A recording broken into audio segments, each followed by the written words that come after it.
They were a young and rising power couple. She fought her way from Harlem to the hallowed halls of Harvard. She was on her way up. And he was a budding songwriter, penning hits for stars at the top of the charts. He wrote for acts such as New Edition, as well as Ryan Leslie. Together, they seemed like a match made in heaven. She was absolutely in love. Until jealousy and greed turned their picture-perfect world upside down. It was a big love triangle. You could see the blood on the ground from where he collapsed. My head was just spinning. The investigation would send police on a desperate manhunt and lead them to the unlikeliest of suspects. Love makes people do crazy things. This story involved drugs, murder, a robbery. Things like this just don't happen in an Ivy League institution.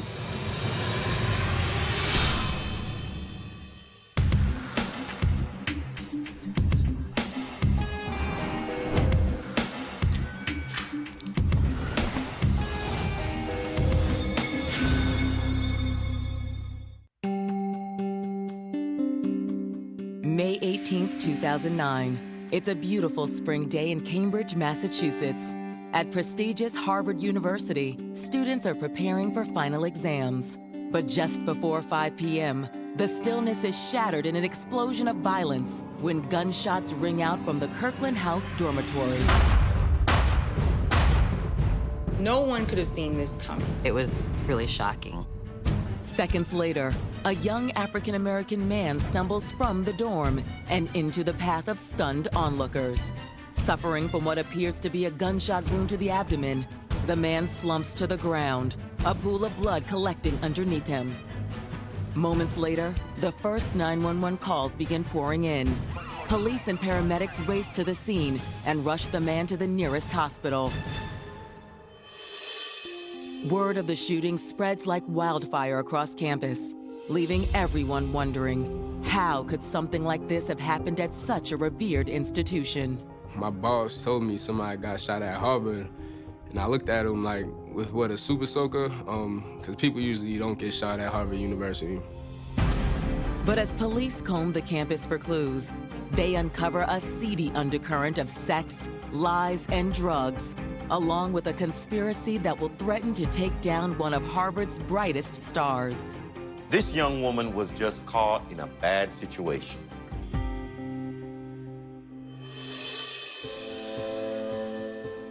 Born in Harlem, New York in 1987, Brittany Smith didn't come from a life of wealth and privilege. She had an upbringing with a single-parent household. She lived with her father. Her mother was on narcotics, and so her father predominantly raised her. But Brittany didn't let her tough upbringing keep her down.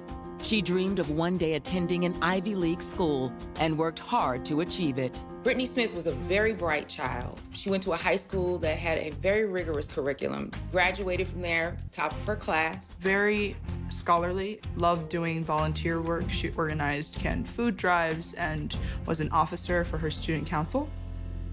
All that hard work paid off in 2005 when Brittany was accepted into one of the most prestigious institutions in the world, Harvard University. She started in Harlem and then ended up at Harvard. Brittany was clearly somebody who was very dedicated to her education and very dedicated to her future.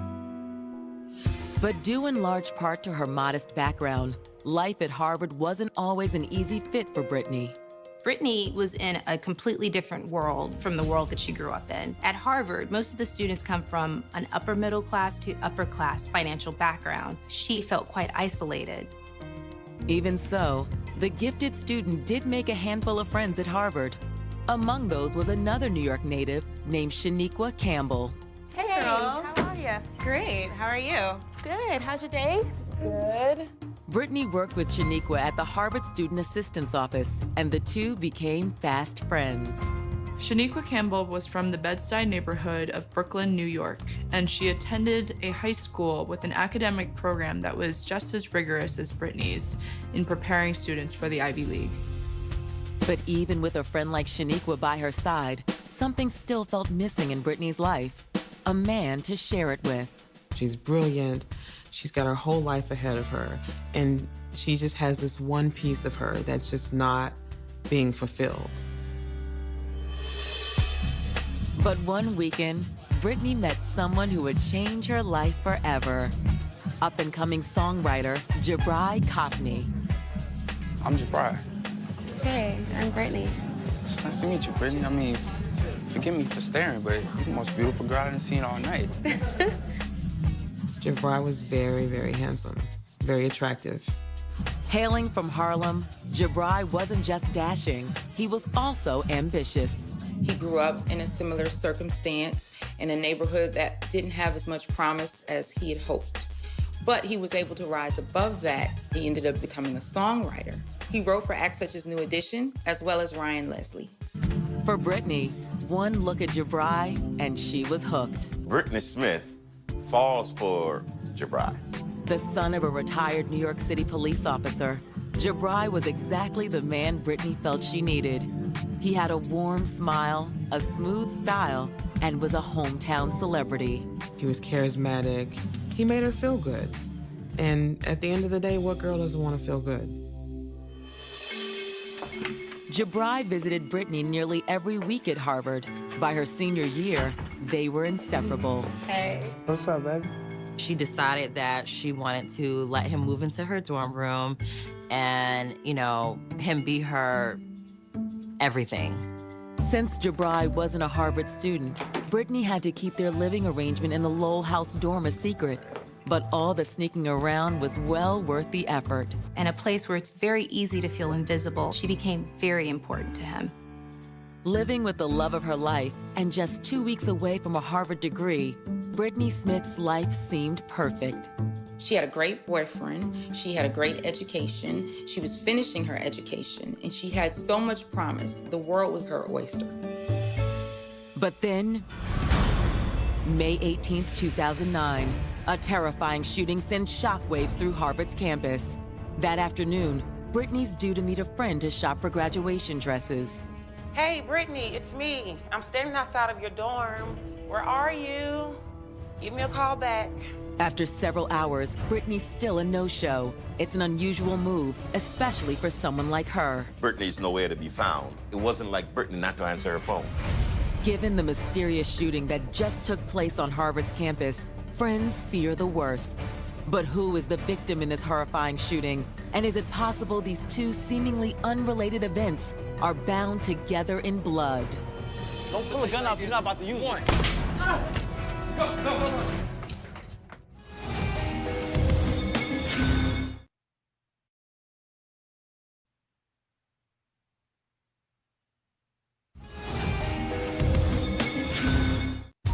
In May 2009, Harvard senior Brittany Smith and boyfriend Jabri Coffney had all the makings of a beautiful life together. She had a great relationship with someone that she really loved and trusted. She was 2 weeks away from graduating from the most prestigious university in the world. Everything was in front of her. But on May 18th, Brittany went missing, leaving friends worried about her well-being. At the same time, police swarm Harvard's campus following a shooting inside the Kirkland House dormitory. Can you tell me what happened? What did you see? We just came from class. We noticed a guy come out of the Kirkland dorm right there, holding his stomach, bleeding. Speaking to witnesses on the scene, they learned students had seen men fleeing the area moments after the shooting. Was there anybody with him? Was anybody following him, chasing him? There were 3 black males. 3 black males, okay. One of the witnesses said when they saw 3 people run away from the scene of the crime, one was wearing an orange jacket. The guy who got shot, have you ever seen him anywhere else around campus? I've seen him before, just like in passing with class and stuff. I think his name's Justin. Justin. Detectives ultimately identified the victim as 21-year-old Justin Cosby. They reach out to Justin's family and inform them of his injuries. I was completely devastated. I was in a state of shock. Barely hanging on, Justin has been rushed into surgery. I asked the doctor, was he gonna die? And the doctor told me he could not promise that he wouldn't. I couldn't believe I was hearing him say that. Even after surgery, Justin's wounds may be too severe to overcome. Justin had been shot in the stomach, but the bullet had traveled towards his heart. Each time the blood pressure rised, then it dropped again. And I kept looking at the monitor until the monitor flatlined. And at the point of flatline, I just lost it. Sorry, man, we're gonna need you to step out. What's going on? Look, it's that. I'm sorry, we're gonna need you to leave. After frantic attempts to save his life, at 4 a.m., doctors pronounced Justin Cosby dead. I just could not believe my son had actually died. This is my baby. But who was Justin Cosby, and what could have sparked his terrible death? That evening, detectives sit down with Justin's mother to try and pinpoint a motive. How long was Justin going to Harvard? He's not a student at Harvard. He's not a student at Harvard? Justin was a student at Salem State University. Justin was studying business administration, and he was also looking to study computer science. He was so full of ambition, hope, life. But what exactly was Justin doing on Harvard's campus that day? Questioning students, it doesn't take long for police to find one possible answer. Justin supplemented his income by selling small amounts of marijuana to Harvard students. Was it possible drugs had played some role in Justin's death? It seems plausible, but no one can imagine any of his regular customers were behind his violent death. Everyone liked Justin, and he seemed to be pretty cool with just about everybody. Detectives decide to pull Justin's phone records. Combing through his call log, they make a stunning discovery. The last contact that he had was with Brittany Smith. But Justin's friends and family have never heard of Brittany Smith. They tried to contact her several times, and she didn't return any of their phone calls. Is it possible Brittany's recent disappearance and Justin's murder are somehow connected? Brittany Smith was the last person that he spoke with, according to the phone records. This makes one wonder, where is she? Is she a victim? Is she a suspect? At this point, it becomes a question of her safety. Fearing the worst, detectives race across campus to Brittany's dorm room to conduct a welfare check. The police went possibly looking for a body because she was missing. Britt? The knocks to Brittany's door go unanswered. Brittany? With help from the dorm's RA, police gain entry. Once they opened the dorm room, there was absolutely nothing out of place. Everything was perfect. It's all right to me. Yeah, I don't see anything wrong. They said, this can't be a place of interest for us. They kept going back to her room to look for her, and she wasn't there. With one person dead, Brittany officially missing, and 3 potential suspects on the run, this investigation is growing more sinister and mysterious by the minute. But as detectives race to connect the dots, they'll soon uncover a startling new piece of evidence, along with a twisted trail leading back to the gates of Harvard's most famous rival, Yale University.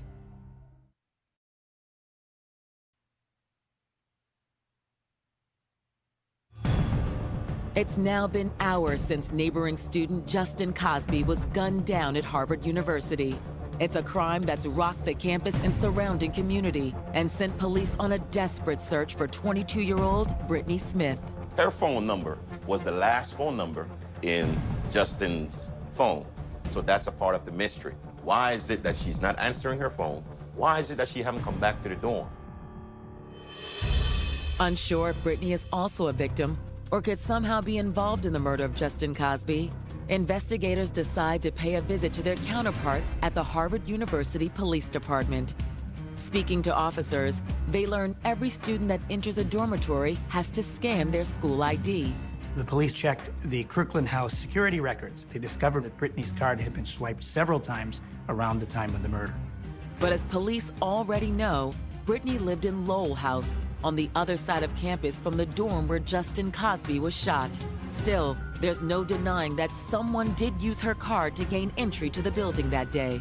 Her card had been used so many times, so that's a little bit suspicious. Given the circumstances, police decide to execute a search warrant on the Lowell House dormitory where Brittany lives. This seemingly routine search turns up something very unusual. Well, well, well, looky here. Can I get a picture? In one of the closets, they find an orange and black varsity letterman's jacket that looks just like the jacket that was described by witnesses earlier who saw 3 men leaving the scene of the crime. It's a startling discovery. Got a bag we can take this in? But detectives still don't know who the jacket belongs to or if it's an exact match. Take a closer look at that.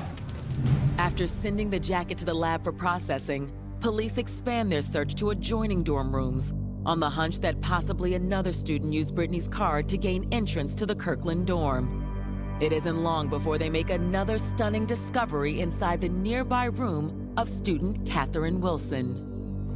Hey, look over here. What you got? It's loaded. Loaded? Make a CSI in here.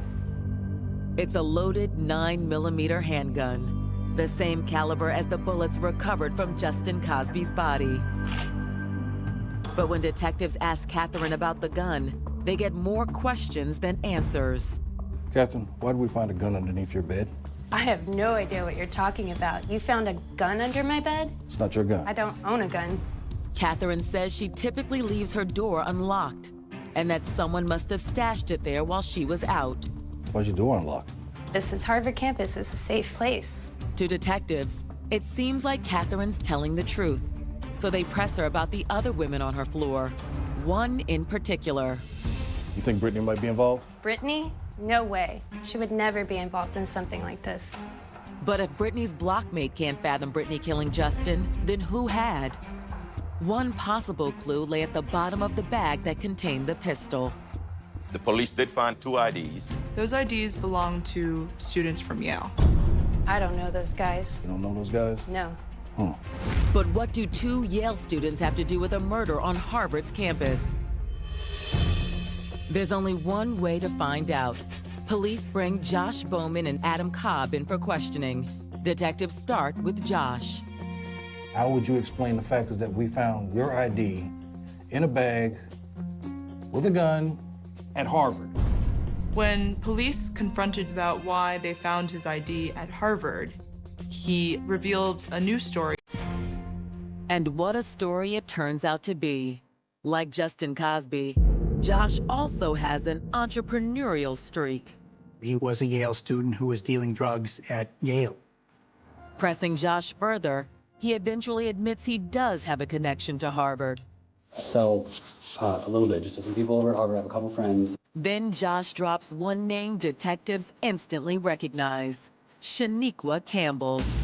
Shaniqua was also a Harvard student and a friend of Brittany Smith's. According to Josh, Shaniqua's no angel. She was the real drug dealer on Harvard's campus. She sold a little bit of everything: marijuana, ecstasy, cocaine. She's got all of it, man. Coke, ecstasy, shroom, I mean, all of it, everything. From what I know, she runs Harvard. Josh claims that in 2008, he drove to Cambridge to attend the annual Harvard-Yale football game. Once there, Shaniqua summoned him to her dorm room for an impromptu meeting. When he arrived at her dorm, he wasn't greeted by Shaniqua, but by Brittany Smith's longtime boyfriend, Jabri Copney. What's up? What's up? Hey, glad you came. Come on in. How you doing? Good. See ya. Jabri used to smoke pot with Shaniqua every day in her room. So I was hoping to get my stuff. I got it. But Awesome. before that, Jabri here, he wants to run some things by you. Jabri propositioned to buy 3 pounds of marijuana from him. All right. Let's do it. The next weekend, he and his friend Adam drove down to New York to seal the deal. He traveled to Grand Central Station to meet with Jabri. But when they arrived, Jabri claimed he'd left some of the money at his Harlem apartment. The 3 then traveled back to Jabri's apartment to get the rest of the money. And Blaine Jiggets, or as he was introduced to the 2 of them, Bat Boy, was waiting for them. And they robbed the 2 Yale students of their 3 pounds of marijuana and take their IDs as well. Josh's story is a revelation. But is it possible Josh's statement is simply a ploy to steer investigators away from himself? When detectives question Josh's friend Adam, he tells the same story. With no evidence to hold them, police decide to release Josh and Adam later that day. Faced with another dead end, police are still struggling to answer two key questions. Where is Brittany Smith? And who killed Justin Cosby? With a list of suspects growing longer by the day and ranging from street-level drug dealers to Ivy League preppies, police can't rule out any possibility. The first thing that would come into play is this is a turf war. And if this is a turf war, we're gonna end up in a very bad situation.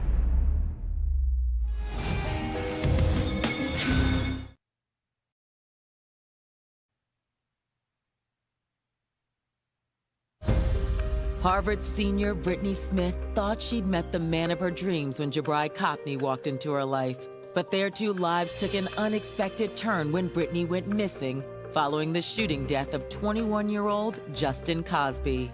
Brittany is the last person to be contacted. And after the police tried to reach Brittany, she went AWOL. She could not be found. Adding to the mystery is the fact police have recovered a suspicious jacket from Brittany's dorm room, a room she secretly shares with boyfriend Jabri, and a loaded handgun was found in a nearby room. When coupled with the statement of a student drug dealer from Yale, detectives are beginning to wonder if there's more to the relationship between Brittany's boyfriend Jabri and her best friend Shaniqua Campbell. Namely that Jabri and Shaniqua might be partners in the campus drug trade and are behind the Cosby murder as well as Brittany's disappearance. Shaniqua sold ecstasy and cocaine and all sorts of drugs and was well known as a drug dealer on campus. Shaniqua is pretty sneaky. She is the cornerstone of this whole problem. Police decide it's time to bring Shaniqua down to the station and press her for some answers. Let's start by telling us where you were May 19th. Do you remember? I was taking a filing exam. Shaniqua Campbell was really irritated that the police were asking her questions in regards to Justin's murder. According to Shaniqua, the only thing she knows about Justin is his reputation on campus. He sold weed. Everybody knew that. Well, word is, you may sling a little weed. Is that true? Sometimes. So did y'all like have the same supplier, or the same clients? We don't discuss that. At first, Shaniqua seems to be telling the truth, but it's what Shaniqua says about her connection to Jabri Copney that rings false. When police asked Shaniqua Campbell if she knew Jabri, she said yes, but only through her friend Brittany Smith.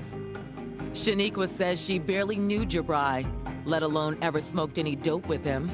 As for Brittany, Shaniqua claims she hasn't seen her friend in days. To police, it all sounds pretty fishy. But with no evidence linking Shaniqua to Justin's murder or Brittany's disappearance, detectives are forced to let her go.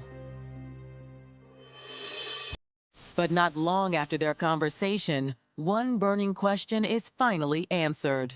24 hours after the shooting, Brittany Smith shows up in her dorm room.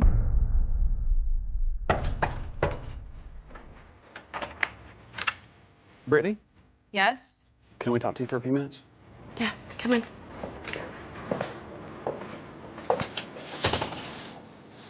Brittany, where have you been? We've been looking for you. She tells police that she was homesick and she decided to go home to see her friends and family. She said, "Oh, guys, I didn't even know you were looking for me. What happened?"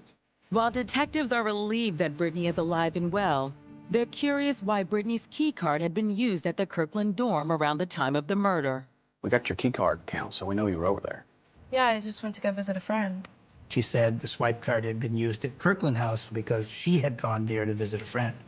From there, Brittany says she returned to her room, packed a bag, and headed to Boston's South Station Terminal to catch a bus back home to Harlem. But when police ask Brittany about the whereabouts of her boyfriend, Jabri Copney, Brittany denies knowing anyone by that name. Tell me about Jabri. Who's Jabri? Your boyfriend, Jabri? I don't know anyone by that name. What are you talking about? Jabri who? I have absolutely no idea who this person is, which would throw up a red flag. Police had asked Brittany who her boyfriend was, and she had told them it was a boy named Jordan Coombs who lived in South Carolina. So you don't know Jabri at all? No. Police can tell Brittany is hiding something. Is it the fact that her boyfriend and best friend were potentially involved in a murder? Brittany really loved Jabri. and lied to police. But until Brittany opens up to police, there's little they can do to move the investigation forward. So detectives turn to Brittany's friends, hoping to learn a little bit more about her and Jabrai's relationship. It seems Jabrai had been enjoying all the perks of an Ivy League education, courtesy of Brittany and her electronic ID card. It was basically like a vacation. You know, he had meals there, he had a place to stay, he was using all the gym, the cafeteria, he had a dorm to stay in. He got to go to Harvard without having to pay any tuition. But according to Brittany's friends, like so many other legitimate Harvard undergrads, Jabrai started his own small business while on campus. Though Jabrai's startup wasn't exactly legal. Copney had in fact set up a little gang from which he planned robberies, he sold drugs, all right on the Harvard campus, in the dormitory. Brittany's friends tell investigators the drug dealing wasn't the only reason they didn't think too highly of Jabrai. Brittany and Jabrai led a tumultuous relationship. There's no record of anybody talking positively about their relationship. In fact, people saw them fighting. Jabrai was a very jealous individual. And apparently, when it came to Brittany's past, friends claimed Jabrai could get downright nasty. Copney told her to get rid of the stuffed animals and the framed pictures of a previous relationship that she was in. Brittany then decided to hide these underneath her blockmate Catherine's bed. It's the same bed where police had just recovered a loaded gun and 2 IDs, which begs the question, did Brittany know about the handgun? And whose was it? Jabrai's, Shaniqua's, or hers? Hoping to use this new information to get a better handle on Brittany's alibi, investigators head to Boston's South Bus Station. Pulling surveillance footage from the day of the shooting, officers spot Brittany boarding a bus bound for New York that evening. But Brittany wasn't traveling alone. When they pull the tapes, they're shocked to find that Brittany did not go home alone. They find that she had purchased 3 other tickets as well as her own. Could Brittany's entourage be the same 3 men witnesses had seen fleeing the scene of Justin Cosby's fatal shooting? If so, where are they now? As police intensify their manhunt, a shocking confession will finally reveal a twisted secret and a motive for murder.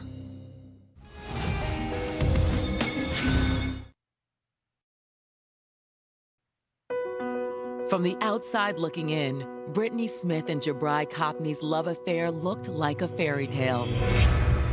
But following the murder of 21-year-old Justin Cosby, police have discovered that Jabrai was dealing drugs on the Harvard campus, and the couple's relationship was far from ideal.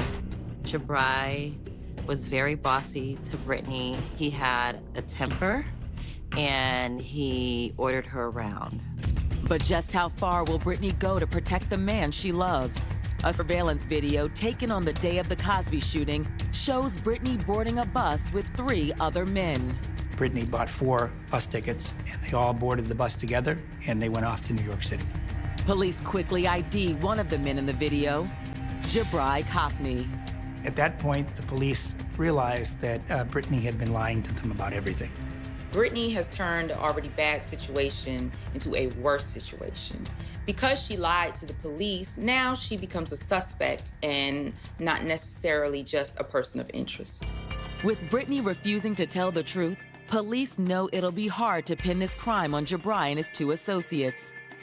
Fortunately, they received the lab results on the orange and black Letterman jacket found in Brittany's room. The forensic evidence showed that there was gunpowder on that jacket. When they test the residue, they find that it also matches the residue found on the body of Justin. They found gunpowder in it from the same weapon that was under Catherine's bed. How coincidental. The jacket, the loaded 9mm, the surveillance footage fleeing to New York City. The only things still missing are Jabrai and his crew. But then, on May 21st, much to the surprise of investigators, Jabrai Copney walks into the Cambridge Police Department and surrenders. Jabrai actually turns himself in once he realizes that the police have a plethora of evidence against him. Interviewing Jabrai, detectives soon learned the identities of the two other men in the surveillance video. It was me, my man Fat Boy, and then it was Jason. The men Jabrai is referring to are Jason Aquino and Blaine Fat Boy Jiggets. Blaine Jiggets and Jason Aquino were actually childhood friends, and they grew up together. Basically, they wanted me to do a job for him, help him rob some marijuana from this Justin cat. The Justin cat Jabrai is talking about is Justin Cosby. But according to Jabrai, the trio's plan to rob Justin went horribly from the get-go. Jabrai, Jason, and Blaine lured Justin into the basement of the Kirkland house. When they were in the basement, they demanded that Justin show them the weed. Justin showed them the weed. They tried to take it from him. They began to scuffle because Justin wasn't gonna let go of the marijuana without getting paid. Somewhere during the scuffle, Justin was shot one time. It's an incredible story, but Jabrai's adamant he didn't pull the trigger. Out of nowhere, Fat Boy pulls a gun out, pops him. So Fat Boy had the gun? Yeah. Armed with this information, police arrest Jason Aquino and Blaine Jiggets in New York City and charge the trio with Justin's murder.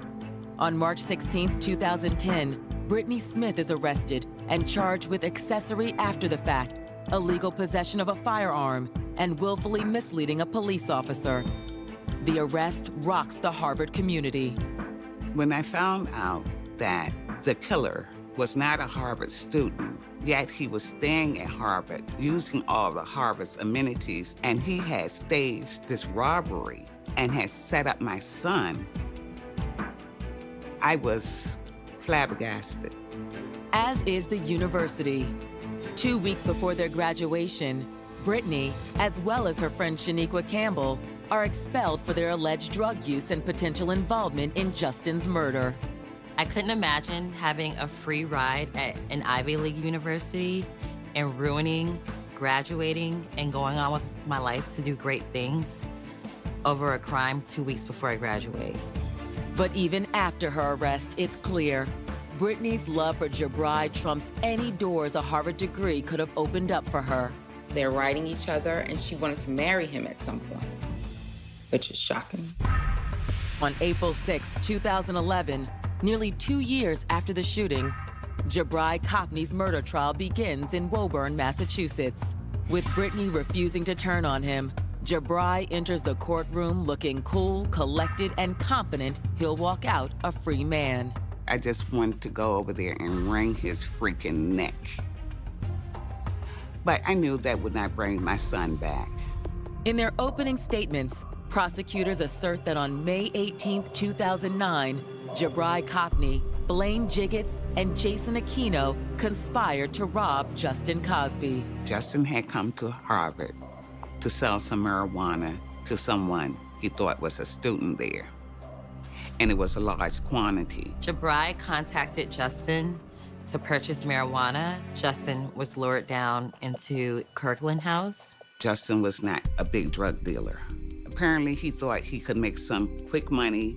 So, homeboy, you got that for me? Yeah, I got that. You got that for me? Yeah, you ain't gonna see it until I see what I need to see, partner. All right. You wanna see us here? What's up? Where the money at? They tried to take the marijuana from him, so he put up a fight. Give me the mother bag. You pulling it out like you about to leave? You ain't about to do nothing with it. You're not about to take this bag from me. And at that point, Jabrai Copney shot him. Don't pull a gun out if you're not about to use it. If you're not about to use it, don't pull it out. You ain't gonna do nothing. Oh, it's counting. Go. After the shooting, the three men immediately went back to Brittany's room, and Jabrai Copney told Brittany to hide the gun. Prosecutors say Brittany, fueled by her love for Jabrai, did exactly as she was told. She hid the gun in the dorm room next to hers and fled on a bus with the three men back to New York. Brittany was totally in this up to her neck. She provided the venue, the place where she allowed her boyfriend to come with his friends and load a gun in her room. But without corroborating testimony, the state's case is largely circumstantial. Prosecutors give Brittany one last chance to come clean. The prosecutor said, "You'd do anything to help Jabrai join Copney, wouldn't you?" And Brittany replied, "I've already tried everything and it failed. And now we're here." That's what people do when they're in love. You do things for people that you're in love with that you wouldn't typically do. Fortunately for prosecutors, Brittany's friend Shaniqua isn't quite so love-struck. The deal that Shaniqua took was that she wouldn't be prosecuted if she gave the police truthful information about the crime. Taking the stand, Shaniqua admits she regularly sold drugs at Harvard and was well aware of her competition, Justin Cosby. Shaniqua was the one that apparently suggested to Jabrai to set up Justin, as she thought he would be an easy target. Shaniqua says Jabrai agreed. It's an explosive revelation, but it pales in comparison to what Shaniqua reveals next. Was your relationship strictly business, selling weed as it were? In the beginning it was, but after a while, I mean, we were smoking weed, but anytime we smoked weed, it led to other things. It came out that Shaniqua had actually been sleeping with Jabrai. That was probably really hard for Brittany to swallow, that her best friend was sleeping with her boyfriend. The love relationship between Brittany and Jabrai was one-sided. Brittany loved Jabrai. She would do whatever she could to help him. Jabrai's love to Brittany, or what she experienced the love, was really just something for his own benefit. But in cross, Jabrai's defense attorneys argue Shaniqua can't be trusted as a witness. Not only had she been quick to cooperate with police to avoid prosecution, she also had a long history of unscrupulous behavior. Shaniqua was feeling some sort of infringement on her business because of Justin. And there was some manipulation on her part to actually get Justin out of the business a bit. As for the actual shooting, Jabrai's attorneys argue that Blaine Fatboy Jiggets was the real trigger man. The defense was that the actual shooter was Blaine Jiggets. With everyone in the case pointing their fingers at each other, some observers wonder if the defense may have sown the seeds of reasonable doubt. But prosecutors still have one more witness left to call, and what she says will send shockwaves through the courtroom.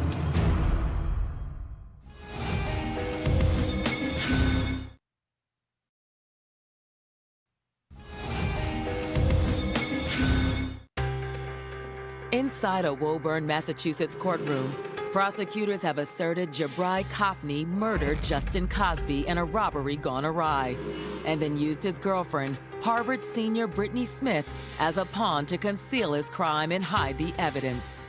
Things like this just don't happen at an Ivy League school. While Jabrai's defense attorneys don't dispute his involvement in the crime, they argue Jabrai's pal, Blaine Fatboy Jiggets, is the real trigger man. With so many fingers pointing in so many directions, a not guilty verdict seems like a done deal. That is until prosecutors call a state forensic expert to the stand. She tells the jury that a DNA swab of the murder weapon had indeed come back positive.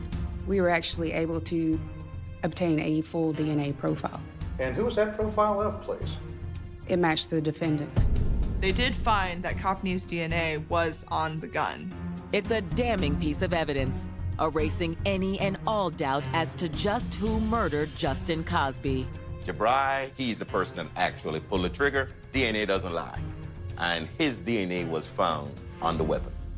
On April 22, 2011, jurors retired to deliberate Jabrai Copney's fate. Hours later, they returned with their verdict. Guilty.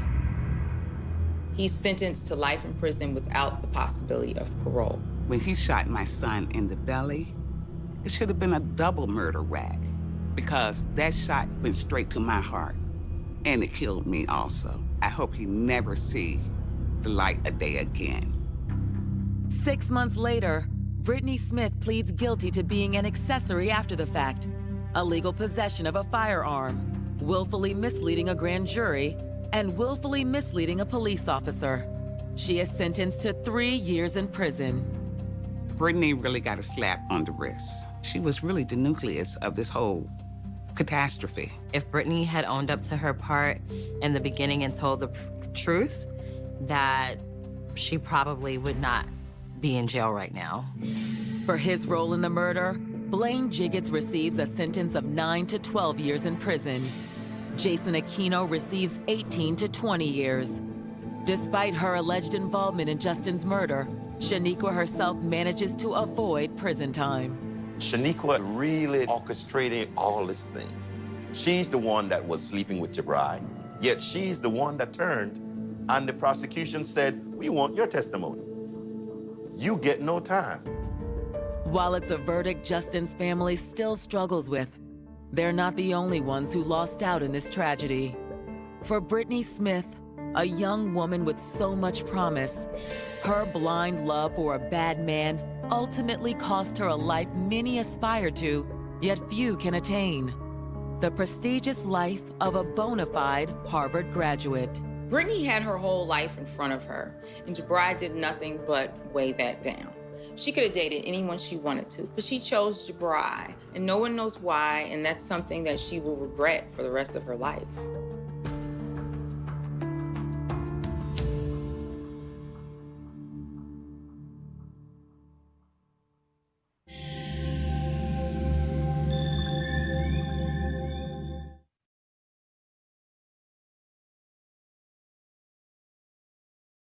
The dogs were there, pacing.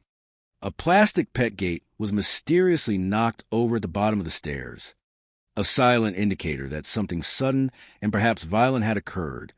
And upstairs, in the bathtub, was Laura. She was gone, naked, unresponsive, with unnatural foam at her mouth. The back door, which she obsessively locked every single night to keep her demons out, was found completely unlocked. When a detective finally went to notify David, he was already sobbing uncontrollably before the police even told him she was dead.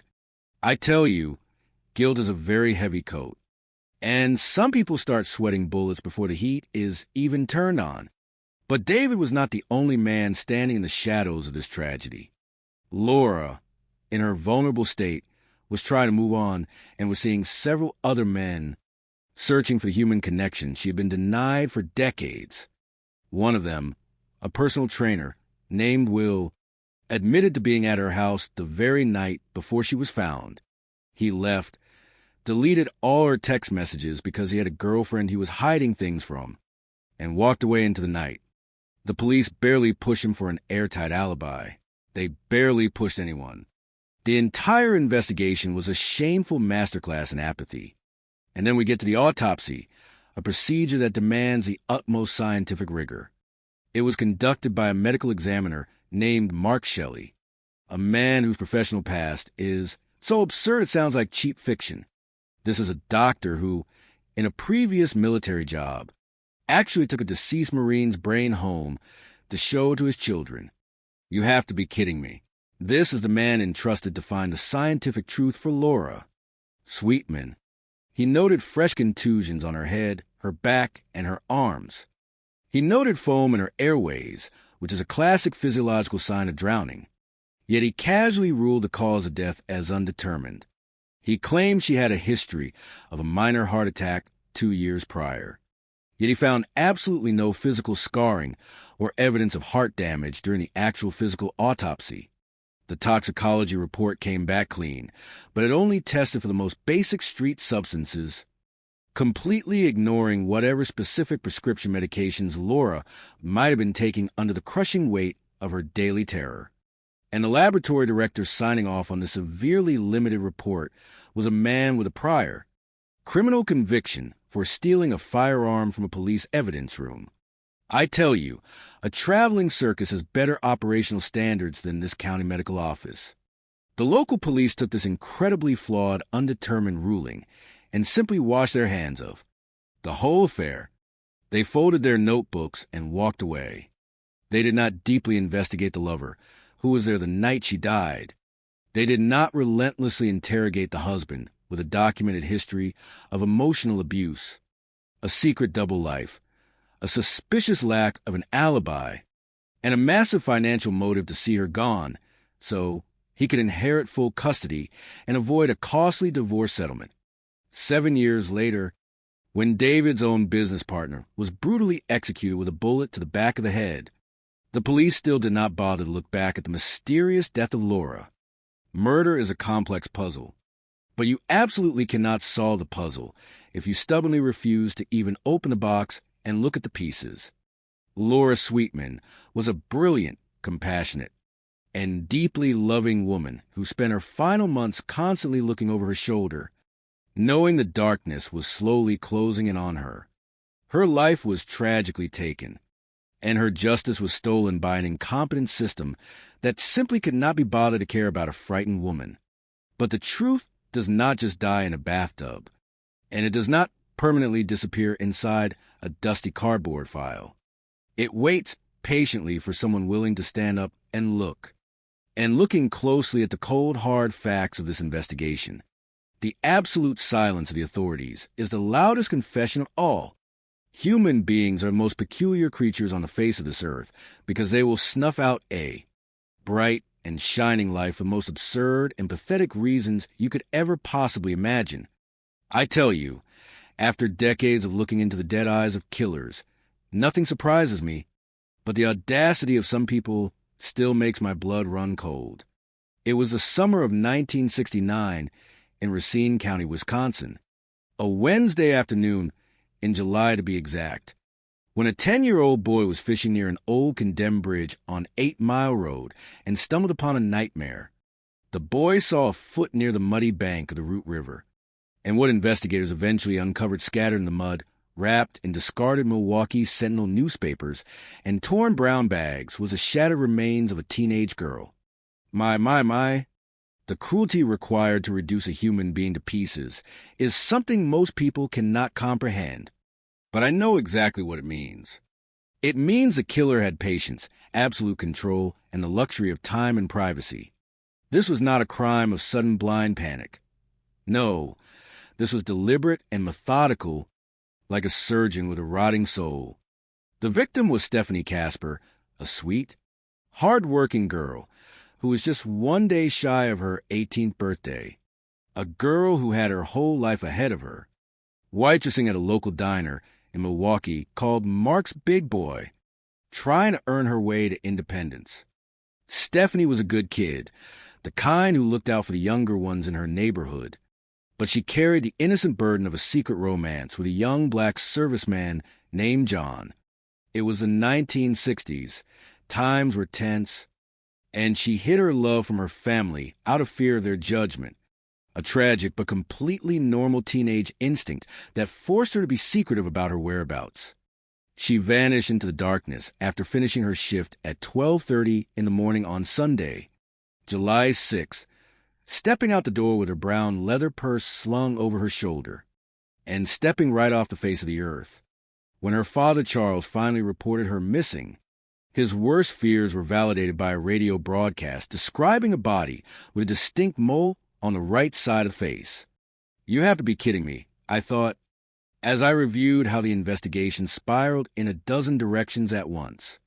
The police chased ghosts and shadows, dealing with a trail of discarded belongings, her gold purse, her Social Security card, and photographs dumped along a rural road in Franklin, miles away from the river, painting a picture of a predator shedding evidence as he drove. They looked at everyone, including the grieving father, simply because the rumor mill is a vicious and idle machine that loves to chew up broken families. They asked Charles if he killed his own daughter over her secret relationship, and the poor man nervously chuckled and said if he had, they never would have found her. It was a foolish thing to say to a cop, but grief makes people say stupid things. And he was quickly cleared. The attention rightly shifted to the diner, a chaotic environment full of late nights, heavy drinking, and unsavory characters who tracked the schedules of naive young waitresses. There was a manager who gave off a foul stench of guilt, offering unsolicited details about psychics and killers with his exact initials. And then there was a 20-year-old cook named Michael Bartelt.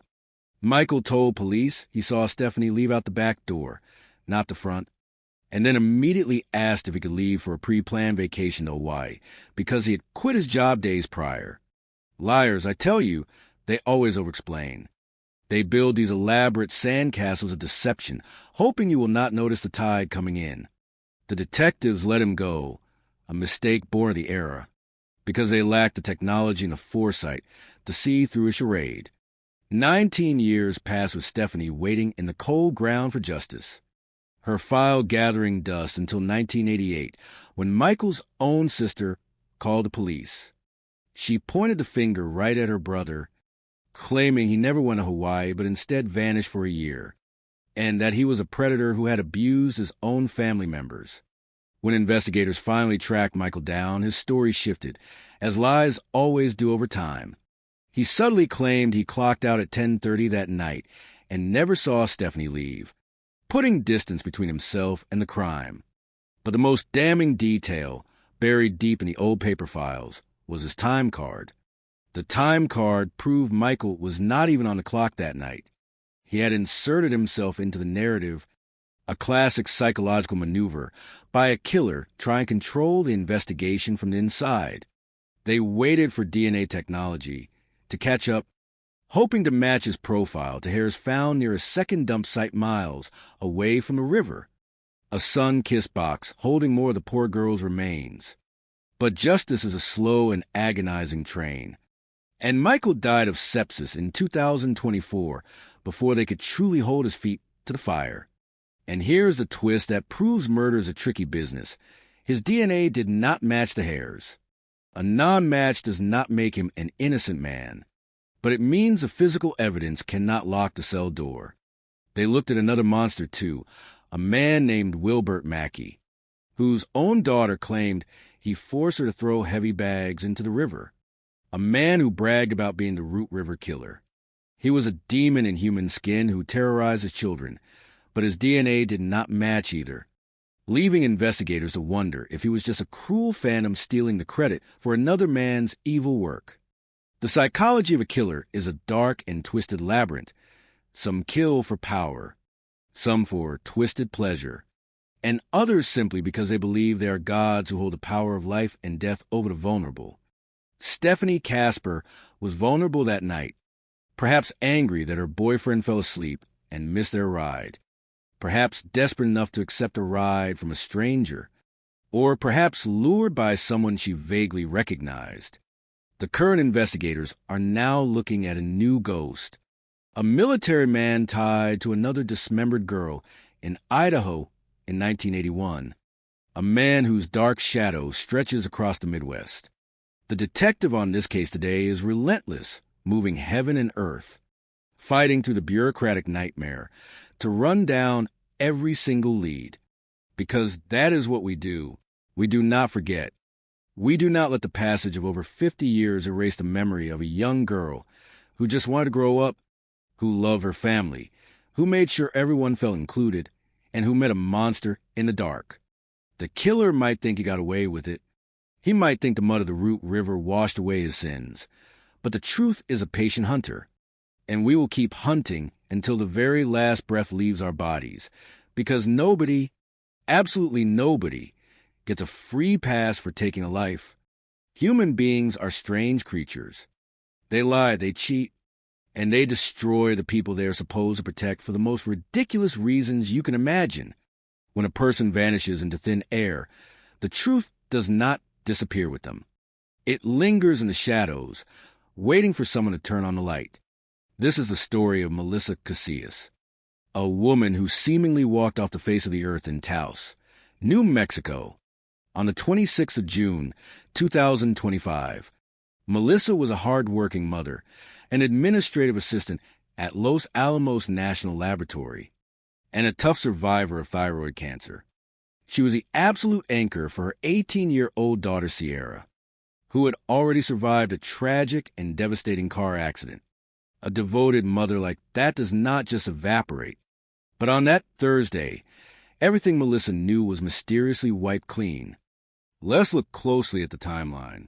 It is early, 6:15 in the morning. Melissa drops her husband Mark at work. Mark is a superintendent, a seasoned hunter, a man who thinks very highly of himself. By 7:45 in the morning, Sierra wakes up to find her mother back at home. Melissa claims she forgot her security badge, but here is the first logical fracture. Mark watched her hand that exact badge to security earlier. Why lie to your own child? Because Melissa is hiding something, or she is intensely terrified of someone.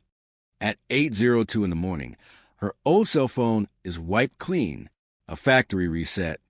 You have to be kidding me.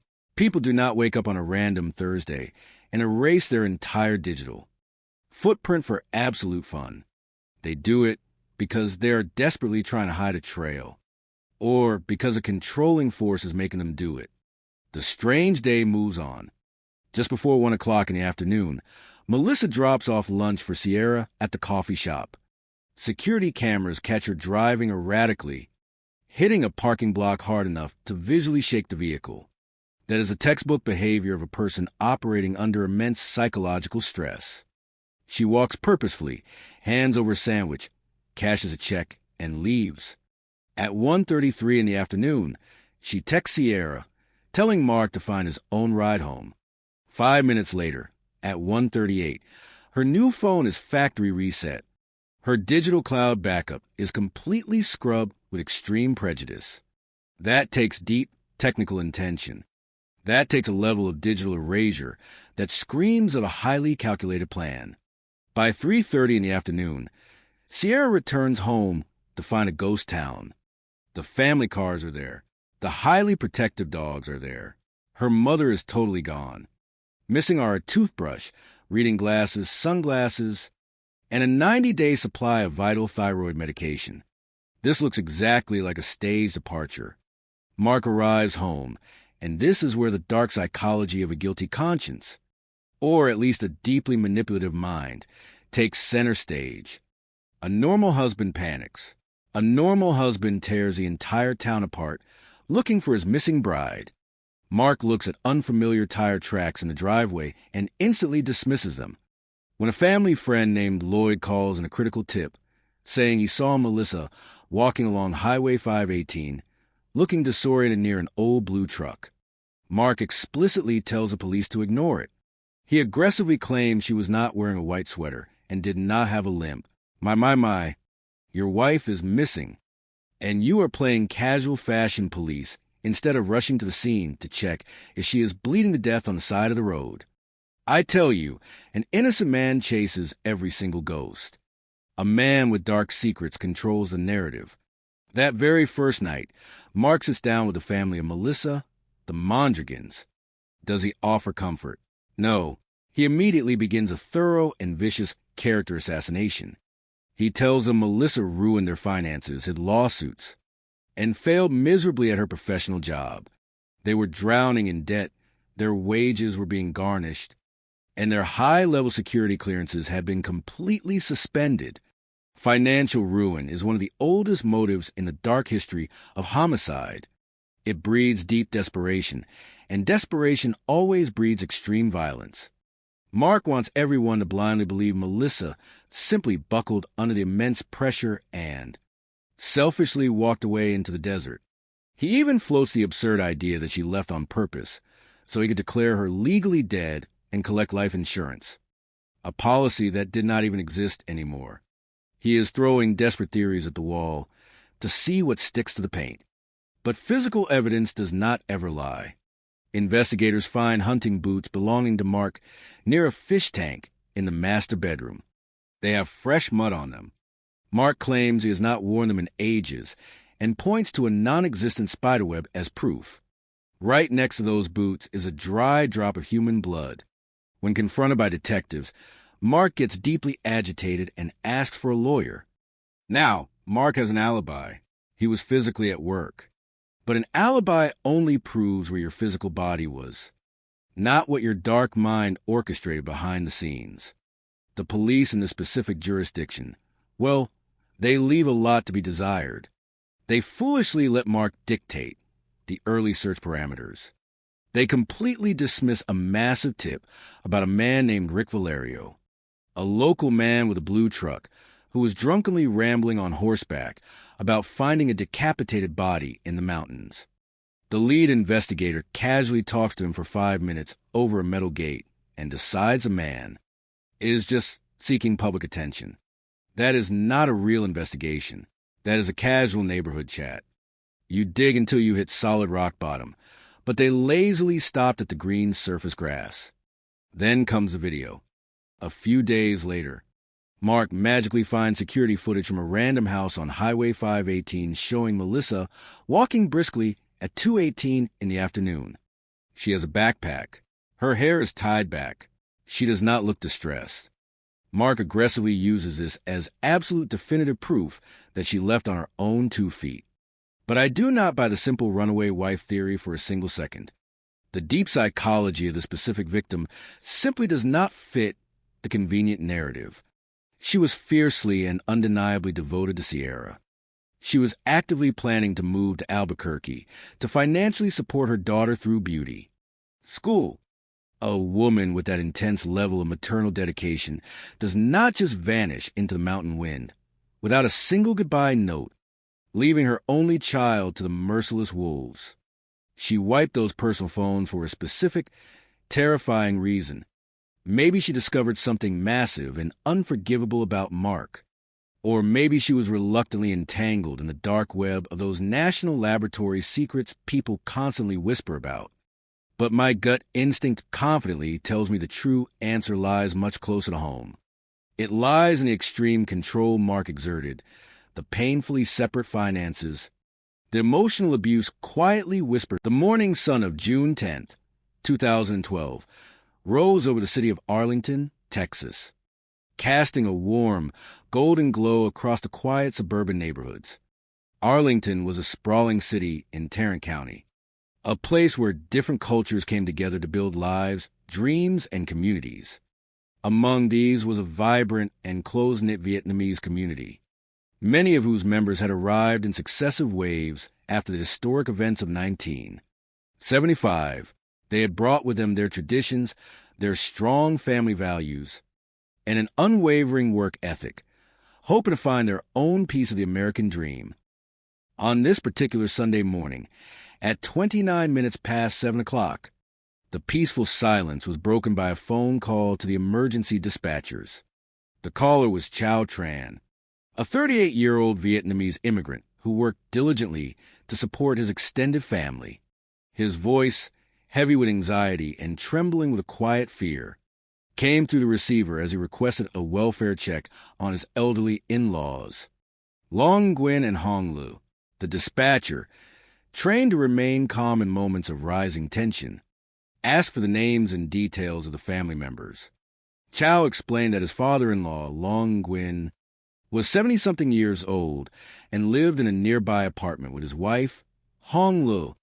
Chow recounted how his wife, his teenage son, and he had gathered near the residence, growing increasingly worried because they had not heard from the couple. His son had gone to knock on the front door, but there had been no answer, even though the family noticed that one of the windows of the residence was open. To the family waiting outside, things simply did not look right. A deep, unsettling feeling kept them from entering the apartment themselves. Instead, they stood together on the pavement, waiting anxiously for the arrival of the police. Within minutes, a responding officer, Officer Weller, was dispatched to the scene.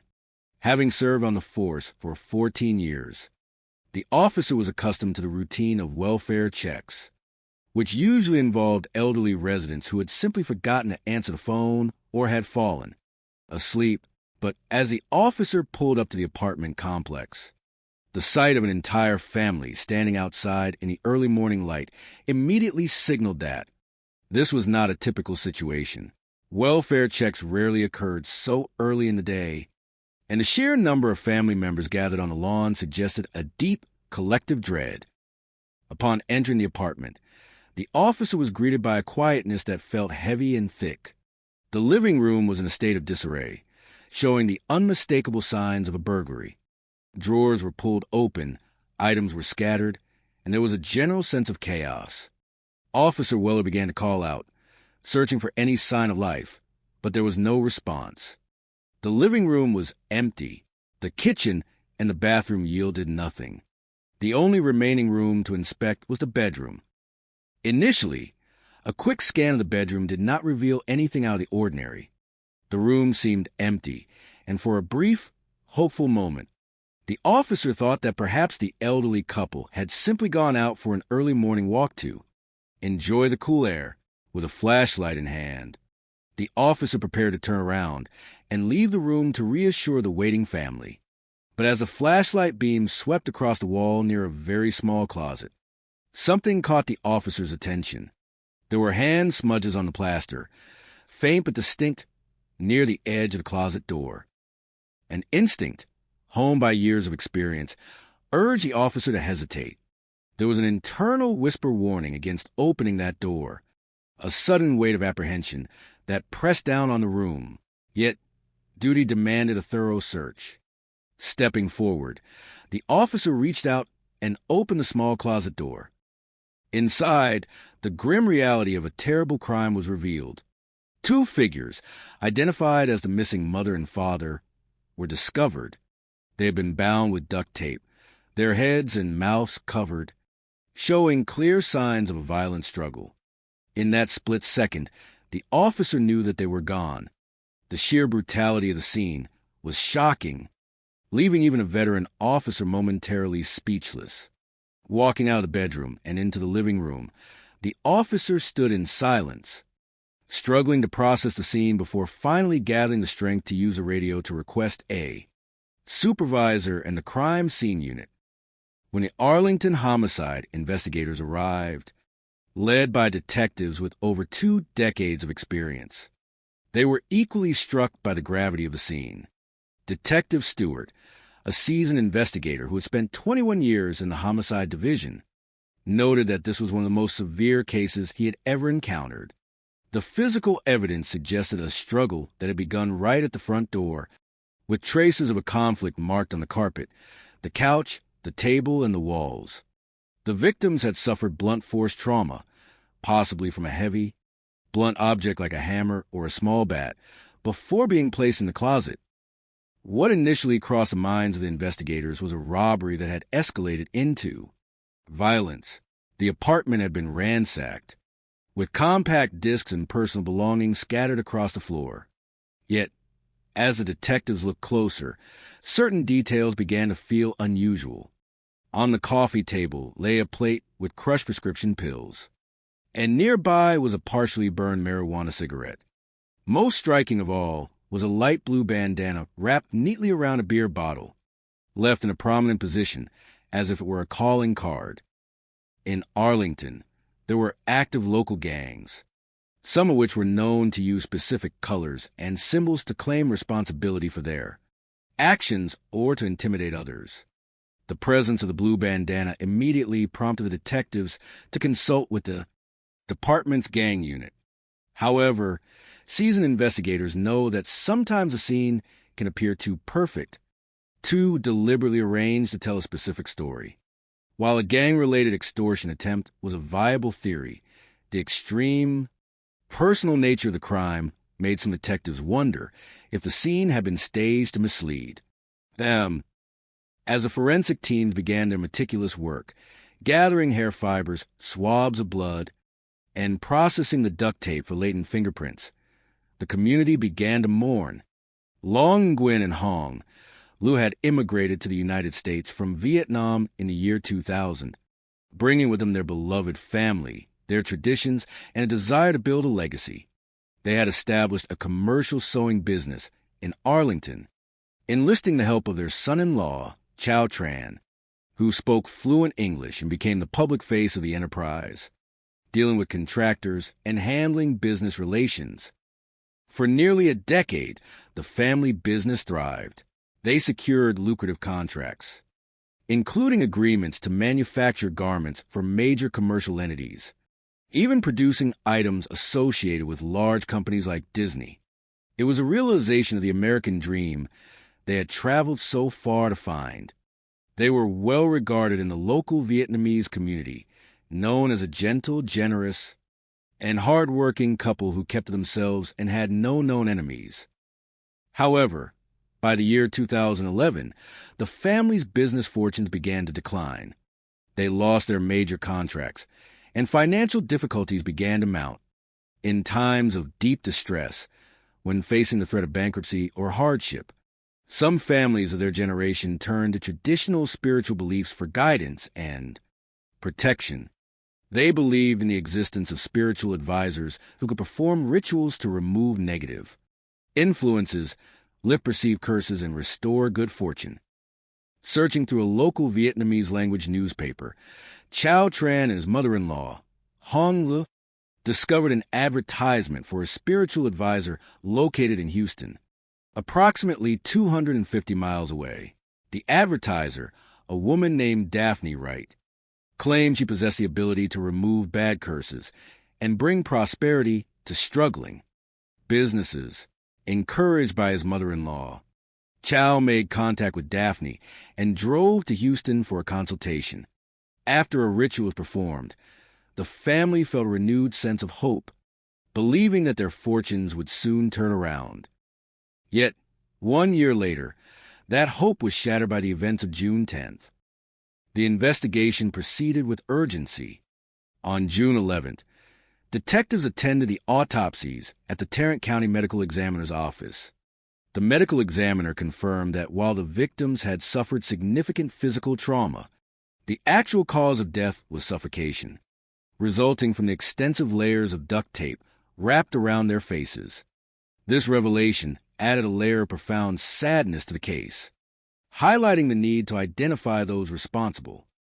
While the detectives pursued the gang theory, keeping an open mind, they received an unexpected phone call that shifted their focus. An insurance company contacted Detective Stewart to report that there were substantial life insurance policies active on the victims, totaling at least $1 million. When the detectives inquired about the beneficiaries of these policies, they learned that Chow Tran was among them. On June 13, 2012, detectives invited Chow Tran to the police station to discuss the business, the family's financial situation, and the insurance policies. Chow explained that because the sewing business was registered in his in-laws' names, the insurance policies were intended to ensure that the family could continue to operate the business and support themselves if a tragedy occurred. When questioned about his family's whereabouts on the night of the murders, Chow provided a detailed and consistent timeline. He explained that they had been celebrating his father-in-law's birthday at a family gathering. The elderly couple had enjoyed themselves, staying until approximately 10:30 in the evening. When they were driven home by another family member, Chow and the rest of the family had remained together, playing cards and socializing until late into the night, giving them a mutual and solid alibi. To ensure a thorough investigation, police collected DNA samples and fingerprints from Chow and other family members to compare against the evidence collected from the apartment. The forensic lab successfully extracted a DNA profile from a marijuana cigarette found on the coffee table. Investigators hoped this would be the key to identifying a suspect. But when the profile was run to the national database, there was no match. Neither the family members nor any known individuals in the system matched the DNA or the fingerprints. This suggested that the contributor of the DNA might be an individual who had never been convicted of a felony, or perhaps a minor whose profile was not yet registered in the national system. Despite interviewing between 50 and 60 individuals, including neighbors, business associates, and acquaintances, no solid leads materialized. The investigation began to slow, and for more than 2 years, the case remained unresolved, sitting quietly in the department's archives. Then, in the year 2015, a sudden breakthrough occurred. The catalyst for this development was an unrelated incident involving a 16-year-old youth named Willie Guillory, who had been arrested in Houston for the felony offense of taking a horse without permission. Because he was a minor at the time of the original incident in 2012, his profile had not been in the database. However, once he was convicted of a felony as an adult, his DNA was entered into the national system. Almost immediately, the system identified a match between Willie's DNA and the profile recovered from the marijuana cigarette left at the crime scene in Arlington. On October 17, 2015, investigators located Willie Guillory, who was also facing a violation of his parole for failing to check in with his officer. During his initial interview at the Arlington Police Department, Willie initially denied any knowledge of Arlington or the crime. However, when the detectives explained the scientific accuracy of DNA evidence and how it placed him directly inside the apartment, the youth broke down. Willie confessed his involvement, but quickly added that he had not acted alone. He explained that in 2012, when he was just 16, he had been living with his uncle, 49-year-old Bobby Guillory. According to Willie, his uncle had told him that they were going to Arlington to assist with a task, and Willie felt he had no choice but to accompany him. On June 9, 2012, they made the 3-hour drive from Houston. Willie claimed that his uncle possessed a key to the apartment, which allowed them to enter and stage the scene to look like a burglary. They had brought items such as beer bottles, a blue bandana, and a marijuana cigarette to create the illusion of gang activity. When the elderly couple returned home, a physical struggle ensued. Willie admitted to running toward the door to prevent Hong Lu from escaping, while his uncle subdued Long Nguyen. Once the couple was incapacitated, they were bound with duct tape and placed in the closet. When asked why they had targeted the specific couple, Willie revealed a crucial piece of information. He stated that the entire action was a murder-for-hire plot arranged by a woman named Daphne Wright, whom his Uncle Bobby knew. Willie claimed that Daphne had told his uncle that some people owed her a significant amount of money and had refused to pay, prompting her to seek extreme solution. Willie asserted that Daphne was the driving force behind the plan and that she had provided the key to the apartment. With this testimony, detectives charged Willie Guillory with murder and immediately turned their attention to locating Bobby Guillory and investigating Daphne Wright.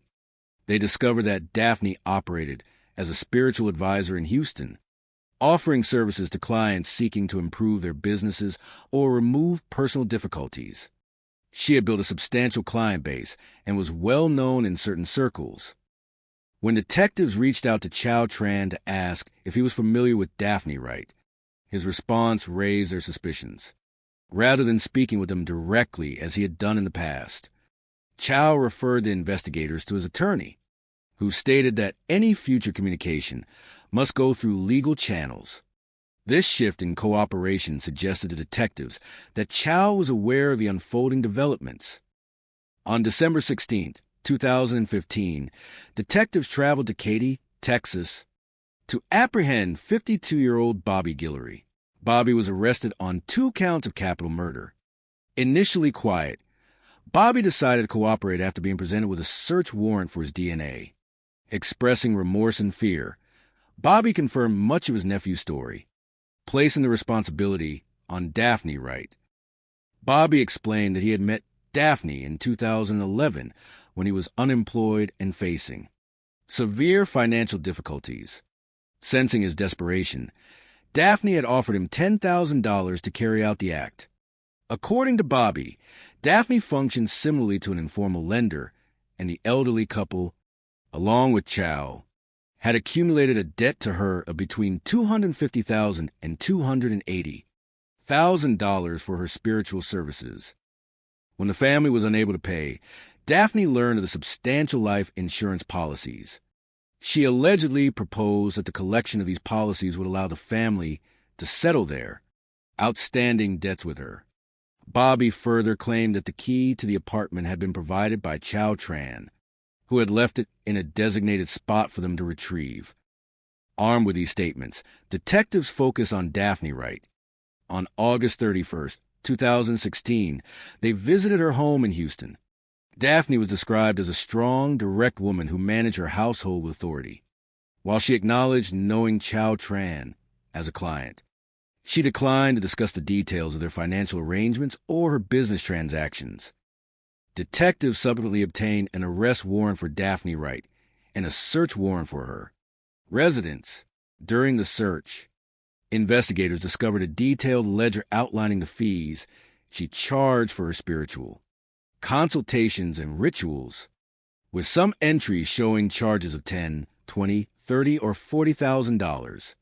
Her husband, Howard, cooperated with the police maintaining that he had no knowledge of any unlawful activities and was entirely unaware of the situation.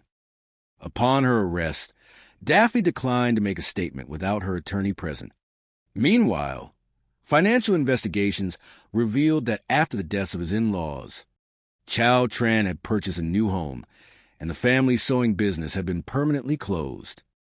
To build a strong case against Daphne Wright, whom they viewed as the central organizer of the plot, prosecutors offered Chow Tran immunity from prosecution in exchange for his full and truthful testimony. With his attorney present, Chow provided his account of the events. He claimed that the family had become deeply fearful of Daphne, believing she possessed powerful spiritual abilities that could harm them if they failed to pay their debts. Chow claimed that his mother-in-law, Hong Le, had felt so overwhelmed by the situation that she had suggested sacrifice herself so the family could collect the insurance money and satisfy the debt, a proposal he claimed Daphne supported. The prosecution, while skeptical of some of Chow's claims, recognized the legal necessity of his testimony to secure a conviction against the primary organizers. On August 26, 2019, the trial of Daphne Wright commenced. Chow took the stand, describing Daphne as an exacting individual who demanded payment at all costs. The defense contested Chow's credibility, arguing that he was motivated by the financial gain of the insurance payout and was shifting the blame to others. In September 2019, the jury reached its verdict. Daphne Wright was convicted of capital murder and sentenced to life imprisonment without the possibility of parole. Bobby and Willie Guillory also faced the legal consequences of their actions. While the primary participants were brought to justice, the complexity of the legal agreements meant that some aspects of the resolution remained difficult for the investigators to fully reconcile. Yet, the dedication of the Arlington Police Department, the persistence of the homicide detectives over many years, and the scientific advancement of DNA analysis ultimately brought the truth to light, offering a sense of closure and justice to the community, and honoring the memory of Long Nguyen and Hong Le. The morning sun of Texas had a way of rising with a gentle, golden warmth, casting long and peaceful shadows across the quiet suburban landscapes of Arlington. It was the 10th of June in the year 2012, a day that began like any other Sunday, filled with the promise of rest, family gatherings, and the soft rustle of wind through the green oak trees. Yet, beneath this tranquil surface, a profound mystery was about to unfold, one that would test the resolve of the local community and call upon the deepest dedication of the local police force. At exactly 7:29 in the morning, the quiet hum of the emergency dispatch center was interrupted by a phone call. The caller was a 38-year-old Vietnamese immigrant named Chow Tran. His voice, though trying to remain calm, carried an unmistakable undercurrent of anxiety as he requested a welfare check on his elderly in-laws who resided in a nearby apartment complex. He explained to the dispatcher that his father-in-law, whose name was Long Nguyen, was in his 70s and lived there with his beloved wife, Hong Le. Chow explained that his family had gathered outside the residence because they had not been able to reach the couple. His teenage son had gone and knocked on the door, but there had been no answer. The family had noticed that one of the windows of the residence was open, and a sense of deep unease had begun to settle over them. They waited outside, feeling a quiet dread that prevented them from entering on their own. Officer Weller, a dedicated officer with 14 years of experience, was the first to arrive at the scene. As he pulled up to the apartment complex, he immediately noticed the family standing together in the morning light. It was unusual to receive a welfare check request so early in the day, and the sight of an entire family waiting outside in quiet anticipation signaled that this was no ordinary situation. Walking up to the building, Officer Weller knocked loudly on the door and called out, but only silence responded. Upon entering the apartment, he found the living space in a state of disarray. It appeared as though a burglary had taken place. Items were scattered, and the home felt cold and abandoned. Officer Weller systematically checked the rooms. The living room, the kitchen, and the bathroom were all empty. He then entered the main bedroom. At first glance, the room appeared vacant, and the officer felt a brief moment of relief, hoping that perhaps the elderly couple had simply gone for an early morning walk to enjoy the cool air. However, as he turned to leave, his flashlight caught the faint outline of hand smudges on the wall next to a very small closet. A quiet instinct, honed by more than a decade of police work, urged him to investigate. Slowly, he opened the closet door. Inside the small space, Officer Weller discovered the tragic truth. Long Nguyen and Hong Lu were inside, silent and still. It was immediately clear that they had been the victims of a terrible and violent act. Their hands were bound, and their faces were covered with heavy gray adhesive tape. The sheer gravity of the scene struck the experienced officer with sudden, heavy wave of shock. For a moment, he stood in the quiet room, unable to speak, before stepping back into the living room to compose himself. He then reached for his radio to call for a supervisor and the crime scene unit. When the homicide investigators arrived, led by detectives with over 2 decades of experience, they were equally moved by the tragedy. The physical evidence suggested a struggle had occurred near the front door, with signs of disturbance stretching into the living area. To the seasoned investigators, the crime at first resembled a robbery that had taken turn for the worse. However, certain elements in the apartment seemed unusual. On the coffee table lay a plate with crushed prescription pills, and nearby was a partially burned hand-rolled cigarette. Most striking of all was a light blue bandana carefully wrapped around a glass bottle, left in a prominent position. In the city of Arlington, which was home to a large, vibrant, and industrious Vietnamese immigrant community, the local police were familiar with the dynamics of local youth groups. The blue bandana was a color often associated with certain local factions. This led some investigators to initially theorize that the crime might be connected to group extortion. Yet, the sheer intensity of the act seemed disproportionately severe for a simple robbery. The investigators wondered why anyone would commit such a heartless act against an elderly couple, who were widely known to be peaceful, kind, and deeply loved by their neighbors.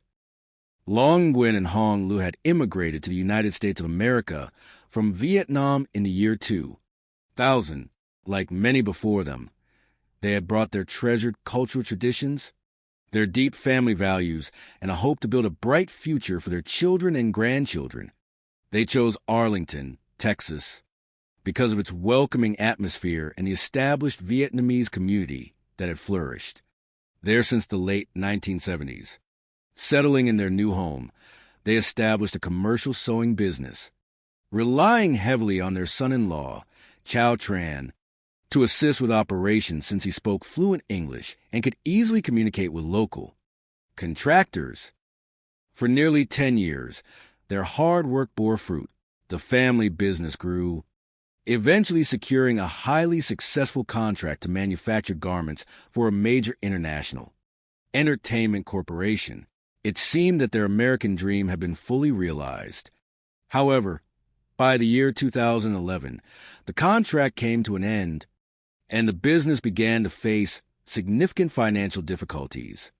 In keeping with their deeply held cultural beliefs, the family turned to traditional spiritual practices to seek guidance and restore their fortunes.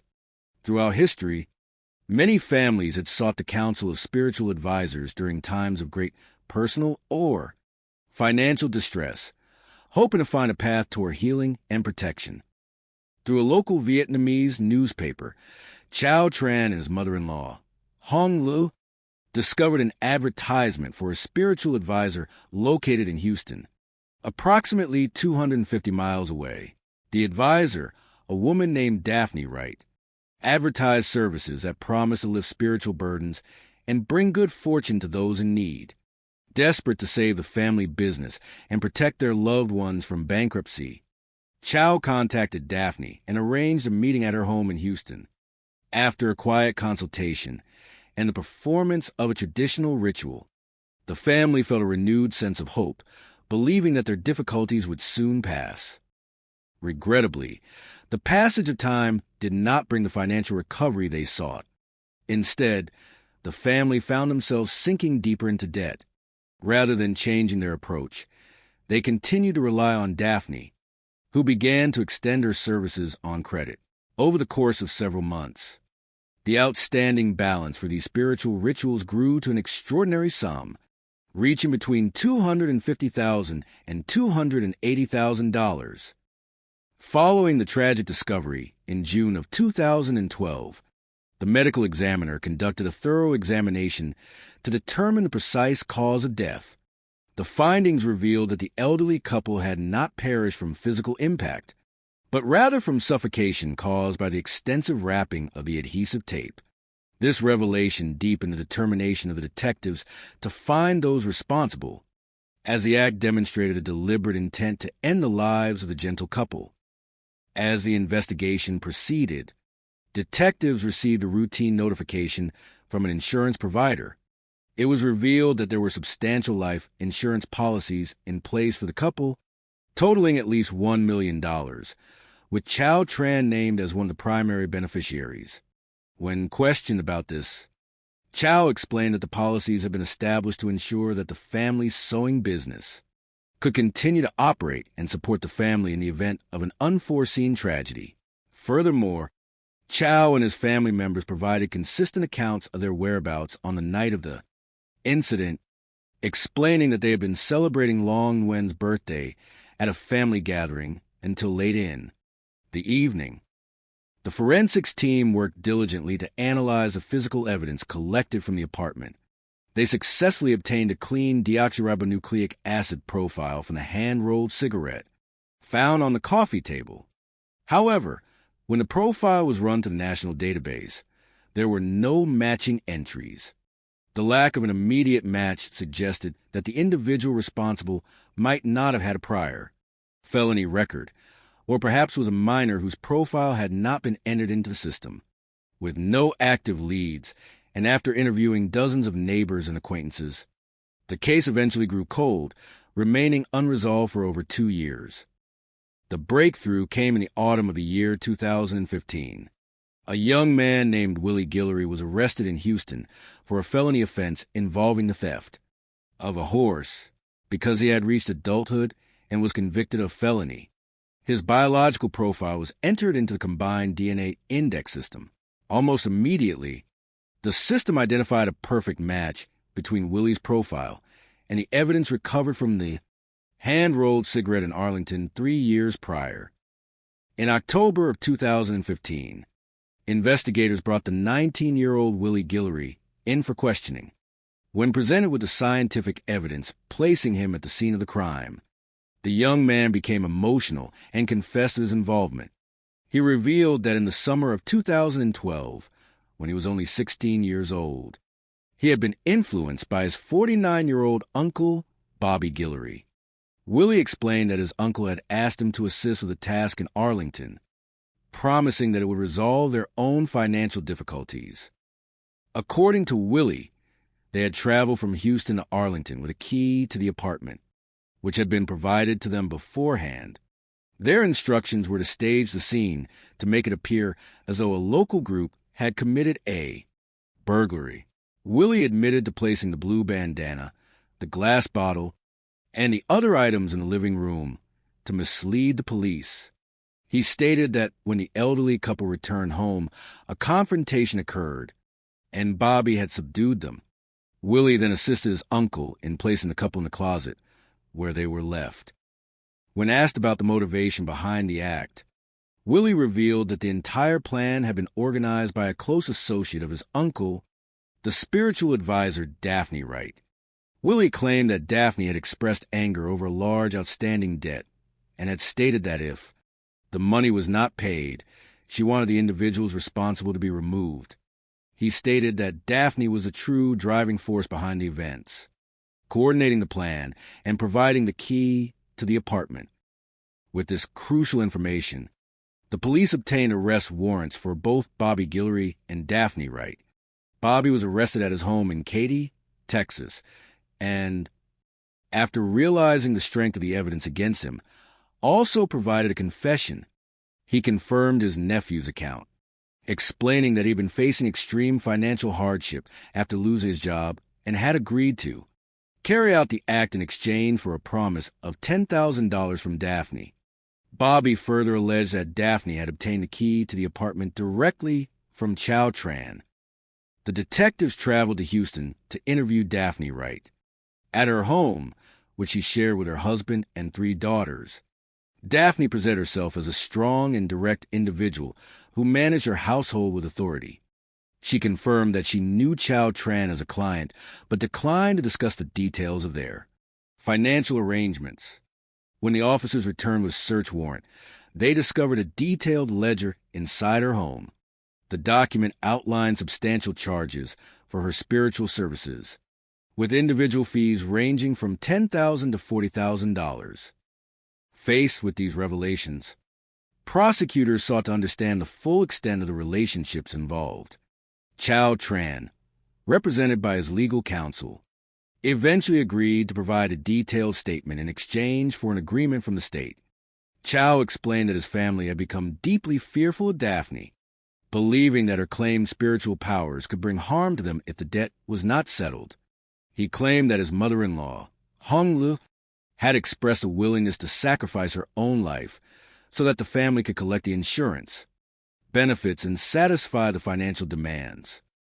During the trial in August of the year 2019, Chow Tran testified before the court, describing the intense pressure and influence that Daphne had exerted over his family.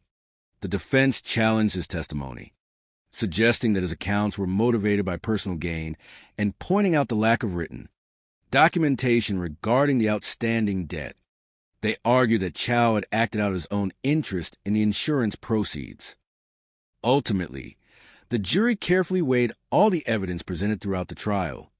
In September of 2019, they returned a verdict, finding Daphne Wright guilty of capital murder. She was sentenced to life imprisonment without the possibility of parole, ensuring that she would spend the remainder of her days reflecting on the consequences of her choices. Bobby Guillory and Willie Guillory also faced the legal consequences of their actions, bringing a long-awaited measure of closure to the community. The story of the Nguyen family remains a poignant reminder of the enduring strength of familial love, the dangers of unchecked greed, and the quiet, persistent dedication of the officers who worked tirelessly to bring the truth to light.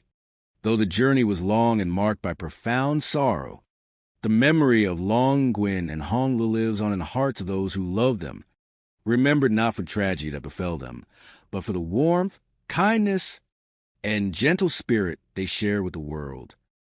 The morning sun of Texas always carries a certain promise when it rises over the sprawling, flat horizons of Arlington. It is a golden, warm light that spills across quiet suburban streets, brick-fronted apartment complexes, and the green canopies of oak trees. For many years, this light had represented the realization of a beautiful dream for an elderly Vietnamese couple who had traveled across the world to build a life in the United States of America. Their names were Long Nguyen and Hong Lu. They were gentle souls, deeply respected by their neighbors, and surrounded by a family that cherished their presence. Yet, on a quiet summer morning in the month of June, in the year 2012, that bright promise was momentarily overshadowed by an unfolding mystery that would test the resolve, the heart, and the wisdom of an entire community. The story of Long and Hong began decades earlier, far away in the vibrant landscapes of Vietnam. They had raised their children with a deep appreciation for hard work, traditional values, and the simple joy of being together. When they finally decided to immigrate to the United States in the year 2000, they settled in Tarrant County, Texas, joining a thriving and warm-hearted Vietnamese community in Arlington. Arlington was a grand city, a place where different cultures met and bloomed together like wildflowers in the spring. Long and Hong, alongside their 3 children and their son-in-law, Chow Tran, established a commercial sewing business. It was a modest enterprise at first, but with patience and relentless dedication, they secured a highly sought-after contract to manufacture garments for major corporations, including global entertainment giants like the Disney Company. For nearly a decade, their lives were filled with the sweet music of success, the laughter of grandchildren, and the quiet satisfaction of a dream fully realized. However, as the year 2011 approached, the tides of fortune began to shift. The lucrative corporate contracts expired, and the sewing machines that had once hummed with prosperous energy grew quiet. Financial worries began to settle over the household like a persistent mist in times of difficulty. Human beings often look back to the ancient traditions of their ancestors to find comfort and a sense of control. Long and Hong were firm believers in the traditional mysticism of their homeland. They believed that the universe operated on invisible currents of luck and energy, and that when bad luck persisted, it was sometimes a result of an unseen curse that needed to be lifted by a spiritual advisor. Chow Tran, who served as the English-speaking face of the family business and managed relations with outside contractors, shared this belief. One afternoon, while looking through a local Vietnamese newspaper, Chow and his mother-in-law found an advertisement for a spiritual advisor based in Houston, approximately 250 miles away. The woman advertised herself as a healer who could lift heavy burdens, remove negative energy, and invite prosperity back into the lives of those who had lost their way. Her name was Daphne Wright. Hoping to restore their family legacy, Chow contacted Daphne and arranged a meeting at her home in Houston. The ritual she performed filled them with a renewed sense of hope. They returned to Arlington believing that their struggles were finally coming to an end. But instead of the bright dawn of prosperity, a strange and quiet shadow began to gather around the family, culminating in a fateful call to emergency dispatchers on the morning of June 10, 2012. At precisely 7:29 in the morning, Chow Tran dialed the emergency number, his voice trembling as he requested a welfare check on his elderly in-laws. He explained to the dispatcher that his teenage son had gone to knock on the door of their apartment, but there had been no response. Looking closely at the residence, the family noticed that one of the windows was slightly open and things inside did not appear right. Too frightened to enter the quiet home themselves, they waited anxiously outside for the arrival of police. Officer Weller, a dedicated officer with 14 years of experience in public service, was the first to arrive on the scene. He noted that it was unusual to receive a welfare check request so early in the morning, and the sight of an entire family standing outside the apartment filled him with an immediate sense of concern. Stepping through the open entryway, Officer Weller called out into the quiet rooms. "Is anyone home?" he called, his voice echoing off the walls. There was no reply. The living room was in a state of complete disarray, bearing all the classic signs of a burglary. Drawers were pulled open, compact discs were scattered across the floor, and furniture was overturned. Officer Weller moved carefully through the kitchen and the bathroom, finding them empty. He finally approached the master bedroom. At first glance, the room appeared vacant, and the officer felt a brief wave of relief, thinking that perhaps the elderly couple had simply gone for an early morning walk in the park.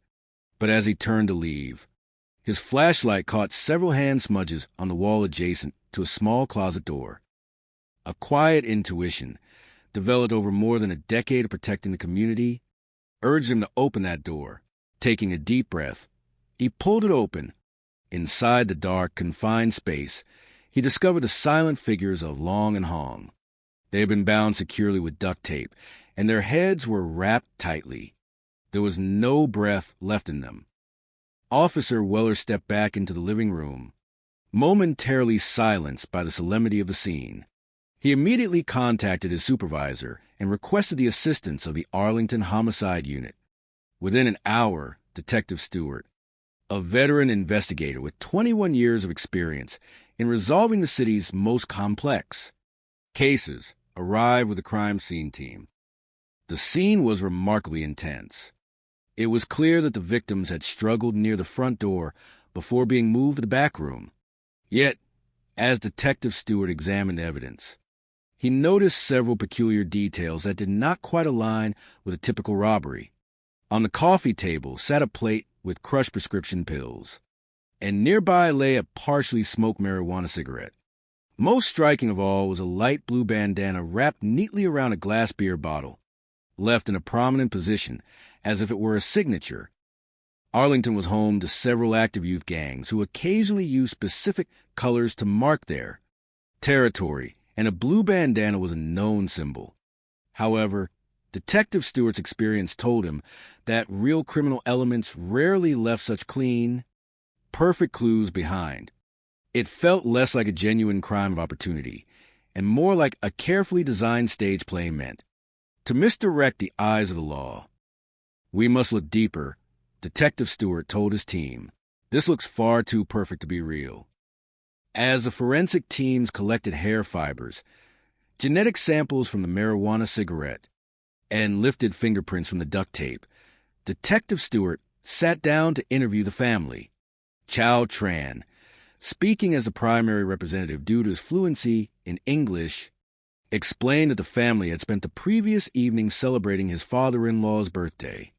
The elderly couple had enjoyed themselves thoroughly, staying at the gathering until 10:30 before receiving a ride home. Chow expressed complete disbelief that anyone would want to harm his in-laws, describing them as exceptionally kind, generous, and hard-working people who had no known enemies in the world. The subsequent autopsy at the Tarrant County Medical Examiner's office revealed a deeply moving detail. While the couple had suffered blunt force injuries to their heads, the actual cause of death was suffocation due to the extensive layers of duct tape wrapped around their faces. The sheer intent required to carry out such an act suggested a deeply personal motive rather than a random burglary. A few days into the investigation, a new piece of information surfaced. Detective Stewart received a call from an insurance company representing a policy valued at $1 million. When the detective inquired about the designated beneficiaries of the substantial sum, he learned that Chow Tran was among them. On June 13, 2012, investigators invited Chow to the police station to discuss the business and the life insurance policy.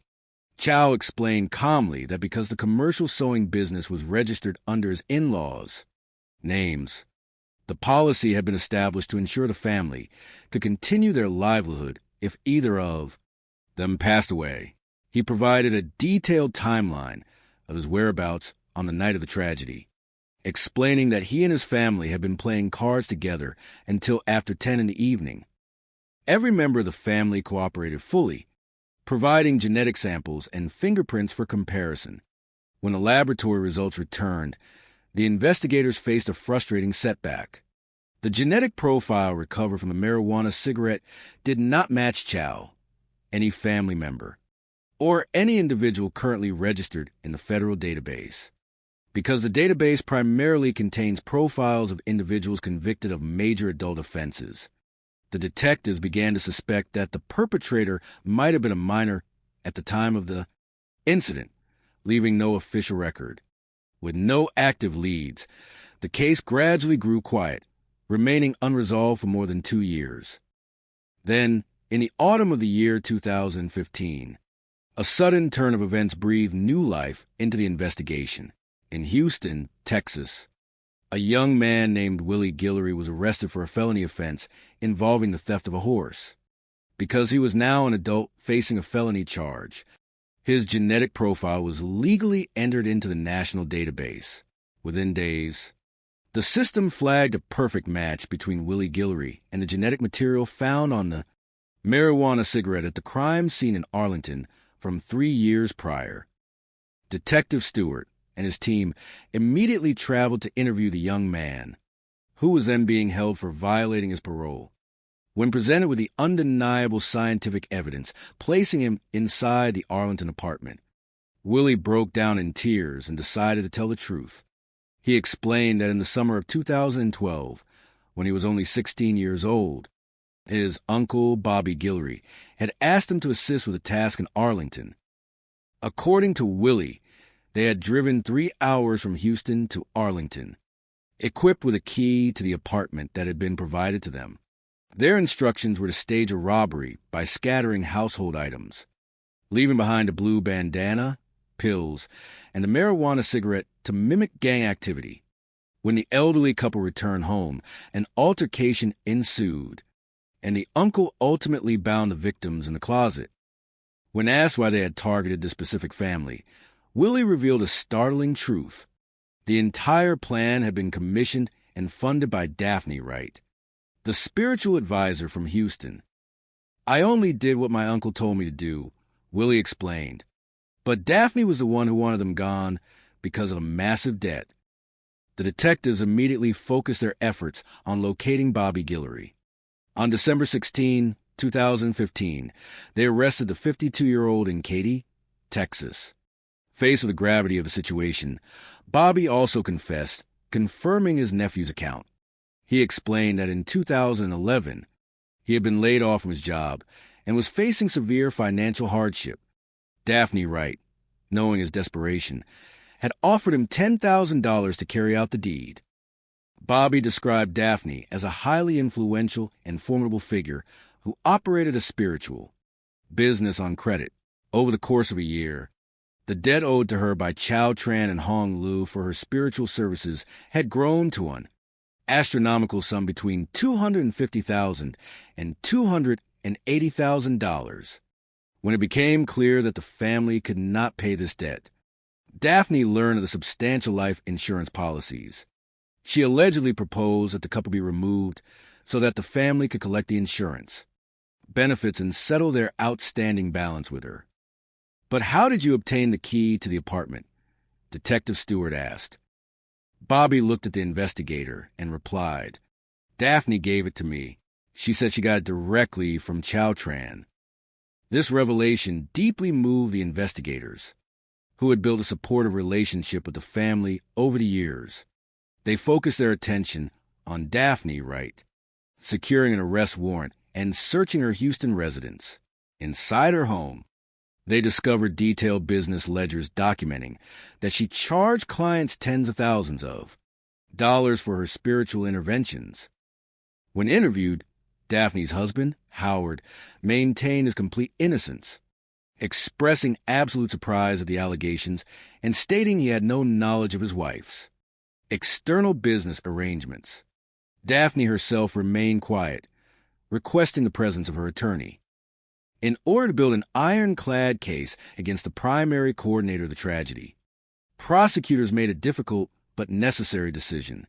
They offered Chow Tran immunity from prosecution in exchange for his complete and honest testimony against Daphne Wright, Bobby Guillory, and Willie Guillory. During the trial, which commenced on August 26, 2019, Chow took the stand. He painted a picture of a family that had become deeply enticed and terrified by Daphne's purported spiritual authority. He claimed that they believed she possessed the power to both lift and place devastating curses, and that his mother-in-law, Hong, had ultimately suggested sacrificing herself so the family could collect the insurance money to pay off their immense debt.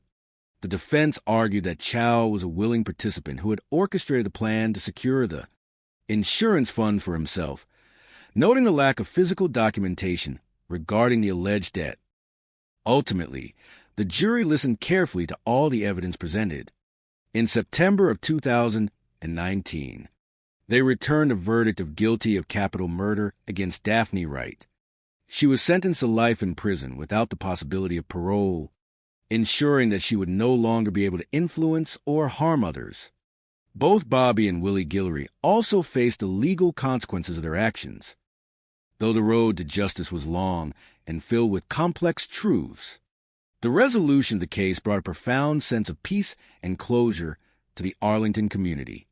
It served as a powerful reminder of the importance of wisdom, the dangers of extreme superstition, and the enduring dedication of the men and women in law enforcement who work tirelessly to bring truth to light The memory of Long Nguyen and Hong Lu remains cherished by their grandchildren, a testament to the love, hard work, and bright dreams that first brought them to the welcoming shores of their new home. The morning sun of June 10th, 2012, rose over Arlington, Texas, casting a warm, golden glow across the quiet neighborhood. It was the kind of morning that promised the simple comforts of a peaceful Sunday. Yet beneath the serene surface, a silent tragedy had already unfolded. For more than 2 decades, the seasoned homicide investigators of the local police force had walked through the darkest corners of human nature, but nothing could have prepared them for the quiet apartment on the outskirts of the city. The air inside was heavy and still, holding a secret that would soon ripple through the entire community, leaving even the most veteran officers standing in silent, stunned disbelief. To understand the weight of this quiet morning, one must look back to the turn of the millennium, to the year 2000, when an elderly couple named Long Nguyen and Hong Lu made the brave decision to leave their homeland of Vietnam. They were filled with the quiet, persistent hope that defined so many who sought the American dream. With their 3 beloved children in tow, they packed their lives into a few suitcases, carrying with them not just physical belongings, but a rich tapestry of time-honored traditions, deep spiritual beliefs, and an unshakable dedication to family. They chose Arlington as their new home, a vibrant city within Tarrant County that had welcomed a large and thriving Vietnamese community since the late 1970s, following the historic events of 1975. Long and Hong were gentle souls, known by their neighbors as exceptionally kind, hard-working, and generous. They never sought conflict and spent their days focusing on their family and their business.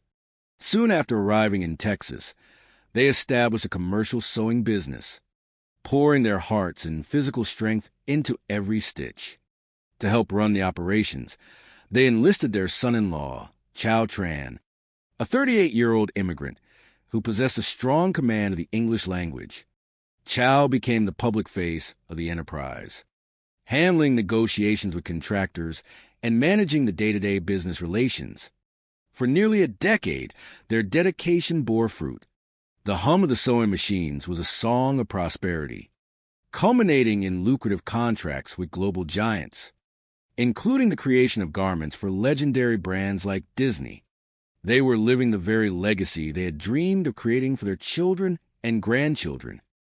However, the tides of fortune are famously fickle. By the year 2011, the steady stream of success began to falter. The prestigious contract with Disney was lost, and the family business entered a steep, worrying decline. In Vietnamese culture, when faced with such sudden and overwhelming misfortune, it is not uncommon to look beyond the material world for solutions. For thousands of years, many East Asian traditions have maintained a deep belief in spiritual balance, seeking the guidance of spiritual protectors to ward off bad luck and welcome prosperity. When a family faces a major crisis, such as financial ruin or deep personal distress, they may turn to a spiritual advisor to perform traditional rituals meant to restore harmony and lift perceived curses. Desperate to save the business and protect his family, Chow Tran, encouraged by his mother-in-law, Hong Lu, began searching for a spiritual savior. In the pages of a local Vietnamese newspaper, they found an advertisement for a spiritual advisor based in Houston, some 250 miles away. The woman, named Daphne Wright, advertised extraordinary abilities, claiming she could remove powerful curses and bring immense good fortune to those in need. Seeing her as a beacon of hope, Chow made the long journey to Houston for a consultation. Daphne performed a ritual, and for a brief moment, the family felt a renewed sense of hope, believing that their dark days would soon be behind them. Yet, rather than ushering in an era of prosperity, this connection marked the beginning of a quiet, creeping nightmare. Over the course of the following year, the business failed to recover.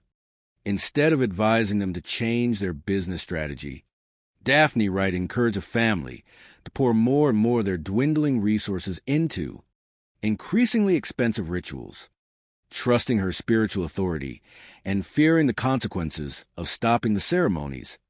They continued to pay. The financial demands grew larger, ballooning into a staggering debt that ranged between $250,000 and $280,000. Unbeknownst to the rest of the world, a dark and dangerous dynamic was forming, driven by greed and a desperate, misplaced faith.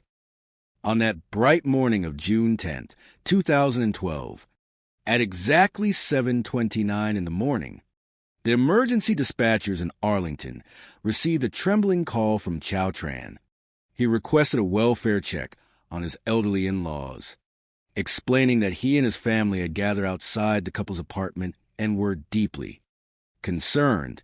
Chow explained to the operator that his father-in-law, Long Nguyen, was 70-something years old, and that his wife and teenage son had noticed an open window at the residence.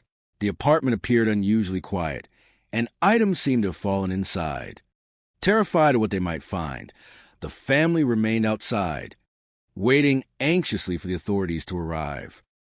Officer Weller was among the first to respond to the scene. As he approached the apartment complex, he noted that the situation felt unusual for a standard Sunday morning welfare check. An entire family was gathered on the pavement, their faces etched with